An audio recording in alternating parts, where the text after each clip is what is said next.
হাসপাতালে আদনান চৌধুরীকে দেখে একজন কনস্টেবল ইন্সপেক্টর তোহিনকে বললেন, স্যার, আদনান চৌধুরী এসেছে। ইন্সপেক্টর তোহিন আদনানের দিকে তাকালেন। ফর্সা সুদর্শন একটা লোক, পেশায় পাইলট, তবে বাংলাদেশের না, ইন্ডিয়ান এয়ারলাইন্সে চাকরি করে। তারপর মনে মনে ভাবলেন, আচ্ছা, এই মানুষের বউয়েরও অন্য কারো সাথে সম্পর্ক থাকতে পারে। কথাগুলো ভাবতে ভাবতে তোহিন আদনানের দিকে এগিয়ে গেল। তখনই সামনে একটা ছেলে এসে বলল, কিছু বলবেন ইন্সপেক্টর? ইন্সপেক্টর তোহিন বলে, হ্যাঁ, ইনি তো আদনান চৌধুরী, ওনার সাথে আমার কিছু কথা আছে, বা বলতে পারেন জিজ্ঞাসাবাদ।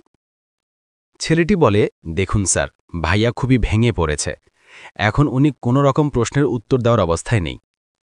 ইন্সপেক্টর তোহিন বললেন, আপনি কে? কে হন ওনার? ছেলেটি বলেন, আমি আহনাফ চৌধুরী, আদনান চৌধুরীর ছোট ভাই। ইন্সপেক্টর তোহিন বললেন, ও, তাহলে আপনাকে তো প্রশ্ন করতেই পারি মিস্টার আহনাফ। আহনাফ বলে, আচ্ছা, আমি এইটা বুঝতে পারছি না, একটা অ্যাক্সিডেন্ট হয়েছে, সেখানে কিসের এত জিজ্ঞাসাবাদ? হ্যাঁ, নিয়ম অনুযায়ী আপনাদের কিছু কাজ আছে, বাট এগুলো কি? এখন আমাদের ডেড বডি দেখতে দিলেন না, আবার এত প্রশ্নও করছেন।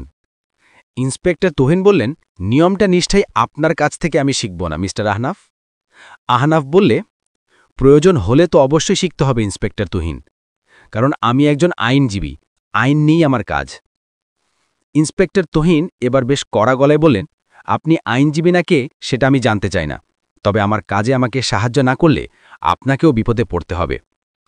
আর আপনার সুবিধার জন্য জানাই, এটা কোনো অ্যাক্সিডেন্ট নয়, আমাদের সন্দেহ এটা একটা মার্ডার। খুবই সুন্দর পরিকল্পনার মাধ্যমে তাদের খুন করা হয়েছে। আদনান বেশ কিছুক্ষণ ধরে ইন্সপেক্টর আর আহনাফকে তর্ক করতে দেখে এগিয়ে আসে, আর ইন্সপেক্টর তোহিনের কথা শুনে বলে, কি বললেন? তাদের মানে? আর কি খুন হয়েছে? ঈশিতার সাথে? আহনাফ আদনানকে বলে, ভাইয়া, তুই এদিকে আসলি কেন? আমি দেখছি তো বিষয়টা। আদনান বলে, না, শুনতে দে আমাকে, কে খুন হয়েছে? ইন্সপেক্টর তুহিন বলে, বিজনেসম্যান তাইজুল হকের একমাত্র ছেলে রাফসান হক। গাড়িতে তারা দুইজন ছিল, অন্তঃপর একটা ট্রাক তাদের পিষে দিয়ে যায়। সন্দেহ করা হচ্ছে অ্যাক্সিডেন্টটি কেউ ইচ্ছা করে করিয়েছে। ঈশিতার সাথে অন্য একটা লোক গাড়িতে, তাও নির্জন এলাকায়। কথাটা শুনেই মাথাটা ঘুরে ওঠে আদনানের। মাথা ঘুরে পড়ে যেতে লাগে, তখনই আহনাফ ধরে ফেলে। তারপর বলে, ভাইয়া, সাবধানে দাঁড়া, বস এখানে।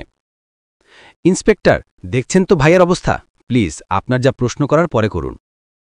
ইন্সপেক্টর তুহিন বললে, ঠিক আছে, পরে কথা হবে, আসি। 2 দিন পর। না না না, কতবার বলবো আমি আপনাদের এক কথা, আমি বিশ্বাস করি না আমার স্বামী রাফসানের কারোর সাথে কোনো খারাপ সম্পর্ক ছিল। তবুও বারবার কেন এক কথা বলছেন আমাকে? আমি বিশ্বাস করি না। ইন্সপেক্টর তুহিন বললেন, আচ্ছা, আপনি শান্ত হন প্লিজ, আমি আর আপনাকে এই বিষয়ে জিজ্ঞেস করব না। আপনি এইটুকু শুধু বলুন, আপনার স্বামী সেই দিন কখন বাসা থেকে বের হয়েছিল? আমি বললাম, আমি জানি না স্যার, কারণ গত 7 দিন হলো আমি বাপের বাসায় ছিলাম। ওরও আমার সাথে থাকার কথা ছিল, কিন্তু কোনো জরুরি কাজ পড়ায় আমাকে রেখে চলে আসে। আজকে আমাকে নিতে যাওয়ার কথা ছিল। ইন্সপেক্টর তুহিন বলে, আচ্ছা, আপনাকে কি উনি বলেছিলেন? কি জরুরি কাজ? মানে কোথায় যাচ্ছেন বা কার সাথে যাচ্ছেন? আমি বললাম, না, শুধু বলেছিলেন জরুরি কাজ আছে, আর অফিসের নানান কাজ থাকে, তাই আমি ওর কিছু জিজ্ঞেস করিনি। ইন্সপেক্টর তুহিন বললেন, মিসেস ঈশিতা চৌধুরী বা আদনান চৌধুরীকে চিনেন কাউকে? না, আগে তো শুনিনি কখনো এই নাম, তবে এই 2 দিনে সবার মুখে অনেকবার নাম দুটো শুনেছি। শুনতে শুনতে আমার কান ঝালাপালা হয়ে গেছে। ইন্সপেক্টর তুহিন শান্ত গলায় বললেন, আচ্ছা, এবার আপনাকে আমার কিছু কথা বলার আছে, মন দিয়ে শুনুন, এবং আপনি কথাগুলো বিশ্বাস করুন আর না করুন, বা সবগুলো কথাই কিন্তু সত্যি, এবং সবকিছুর যথেষ্ট প্রমাণও আছে। দেখুন মিস দিয়া হক, আমি জানি এই মুহূর্তে আপনার মনের অবস্থা খুবই খারাপ, তবু আমাকে বলতে হবে, আপনার স্বামী একা মারা যায়নি, তার সাথে আরও একজন মহিলাও মারা গেছে। তার নাম ঈশিতা চৌধুরী, আদনান চৌধুরীর স্ত্রী। আমরা নানান তথ্যের মাধ্যমে জানতে পেরেছি তারা গত 1 বছর ধরে সম্পর্কে আছে। নানা জায়গায় একসাথে ট্যুরে যাওয়া, হোটেলে একসাথে থাকা, বা অফিসের রেস্টরুমে দিনের পর দিন দুজনের সময় কাটানো, সবকিছুই জানা গেছে।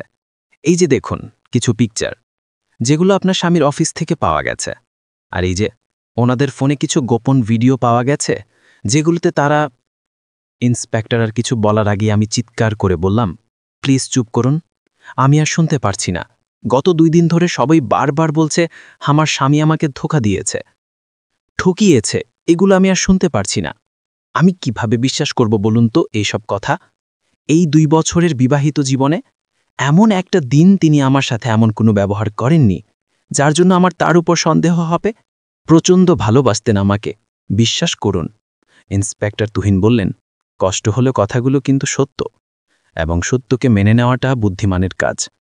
আর আরও গুরুত্বপূর্ণ একটা কথা হলো, অ্যাক্সিডেন্টের আগে মিসেস ঈশিতা চৌধুরীর মধ্যে সেক্সুয়াল অ্যাক্টিভিটিস লক্ষ্য করা যায়, এবং সেটা যে রাফসান হকের সাথে তার চিহ্ন পাওয়া গেছে।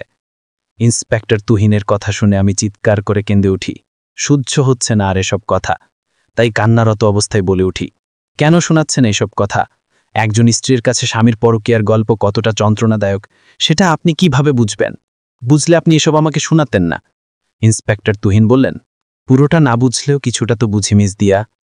শুধু কি কষ্ট বা যন্ত্রণা হচ্ছে, রাগ হচ্ছে না? আমি বললাম, মানে কি বলতে চাইছেন? ইন্সপেক্টর তুহিন বলে, মানেটা খুবই স্পষ্ট। রাগে কষ্টে আপনি আবার অ্যাক্সিডেন্টটা করাননি তো?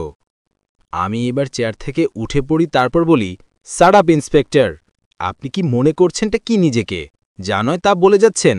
আমি যদি আগে এরকম কিছু জানতে পারতাম অনেক আগে ওকে ছেড়ে চলে যেতাম। ও কি মেরে ফেলার মতো বোকা আমি নই? কারণ ওর মতো চরিত্রহীন ধোঁকাবাজের জন্য আমি আমার জীবনটা নষ্ট করব না। ইন্সপেক্টর তুহিন বললেন, এই তো আসল চেহারা বের রইছে। একটু আগে তো ভেজা বিড়াল ছিলেন। আমি বলি, মাইন্ড ইউর ল্যাঙ্গুয়েজ, আপনার আর কোনো প্রশ্নের উত্তর আমি দেব না। কি করবেন আপনি করুন। ইন্সপেক্টর তুহিন বলে, আপাতত আপনাকে আর কোনো প্রশ্ন করছি না। আজকে আপনি যেতে পারেন। হ্যাঁ, তবে খুব শীঘ্রই আবার দেখা হবে। আমি চলে গেলাম। ইন্সপেক্টর তুহিনের অফিস থেকে বের হতেই আদনান চৌধুরীর সাথে চোখে চোখ পড়ল। আমি তৎক্ষণাৎ অন্যদিকে ফিরলাম। ইন্সপেক্টর তুহিন কনস্টেবলকে বলল, সেন্ট্রি, মিস্টার আদনান চৌধুরীকে ভেতরে পাঠাও। আদনান ভেতরে এসেই বলে, ইন্সপেক্টর তুহিন, কি জিজ্ঞেস করার আছে তাড়াতাড়ি করুন। ইন্সপেক্টর তুহিন বলে, হ্যাঁ সে তো করবই, কিন্তু এত তাড়াহুড়ার কি আছে? তা আগে বলুন কেমন আছেন। আদনান বলে, এরকম পরিস্থিতিতে যেরকম থাকার কথা। ভাবতে পারছেন, চারিদিকে ছড়িয়ে গেছে আমার বউ অন্য কারো সাথে। ছি। ইন্সপেক্টর তুহিন বলে, এই 2 দিনে তো লোকমুখে তো অনেক কিছুই শুনলেন। তা এই সব বিষয়ে আপনার কি মতামত? আপনার স্ত্রী এরকম কাজ করতে পারে? আদনান বলে, দেখুন, আমি একজন পাইলট, তো বেশিরভাগ সময় আমাকে দেশের বাইরে থাকতে হয়। সেই জন্য হয়তো আমি তাকে প্রপার সময় দিতে পারতাম না। সে অনেকবার এই বিষয়ে অভিযোগও করেছে, কিন্তু আমি কোনোভাবেই ভাবতে পারিনি ও এমন কাজ করতে পারে। ইন্সপেক্টর তুহিন বলে, আপনি এত শান্ত কিভাবে? আমি যদি জানতে পারতাম আমার বউ আমার অগোচরে এরকম কাজ করছে, আমি তো খুনই করে ফেলতাম। আদনান শান্ত গলায় বলে, সেটা আপনার ব্যক্তিগত বিষয়। তবে হ্যাঁ, ও যদি আমাকে এইভাবে ধোঁকা না দিয়ে সরাসরি মুক্তি চাইত, আমি এতটা কষ্ট পেতাম না। ওর কখনো কোনো চাহিদা অপূর্ণ রাখেনি, এটাও রাখতাম না। তুহিন বলে, খুব ভালোবাসেন না নিজের স্ত্রীকে? আদনান বলে, ভালোবাসতাম, এখন বাসি না, ঘৃণা করি। ইন্সপেক্টর তুহিন বলে, রাফসান হককে চিনতেন? আদনান বলে, না। ইন্সপেক্টর তুহিন বলে, দিয়া হক মানে রাফসানের স্ত্রীকে চিনেন? আদনান বলে, না। ইন্সপেক্টর তুহিন বলেন, প্রমাণ দেখতে চাইবেন না তাদের অবৈধ সম্পর্কের সত্যতার? আদনান বলে, না। ইন্সপেক্টর তুহিন হেসে বলে, আপনাকে কিন্তু আমার সন্দেহ হচ্ছে মিস্টার আদনান। আদনান বলে, আপনার ইচ্ছা হয় করুন, বাকিটা তো প্রমাণ বলবে। ইন্সপেক্টর তুহিন বলে, আপনি অনেক শার্প ব্রেনের অধিকারী, তা আপনি কাউকে সন্দেহ করেন কে খুন করতে পারে তাদের? আদনান বলে, না। আশা করি আপনি আপনার প্রশ্নের উত্তর পেয়ে গেছেন, তাহলে আমি আসতে পারি?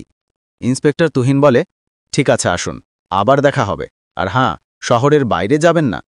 আদনান বলে, 2 মাসের ছুটিতে আছি, 2 মাস পর আমাকে আবার কাজে ফিরতে হবে, তাই এর বেশি সময় আমাকে দেশে পাবেন না। কথা শেষ করেই আদনান চলে যায়। আদনানের যাওয়ার দিকে চেয়ে তুহিন মনে মনে ভাবে, ডাল মে তো কুছ কালা হ্যায়। দুজনের ব্যবহার যথেষ্ট গরমিলে, কোনোভাবে কি এরা মিলে আছে? সবকিছু দুজনের প্ল্যান? দুজন একসাথে কি মিলে তাদের ধোঁকা দেওয়ার শাস্তি রাফসান আর ঈশিতাকে দিয়েছে? না না, কোনো কিছু মিস করা যাবে না। খুনি অনেক চালাক, ঠান্ডা মাথায় কাজ করতে হবে।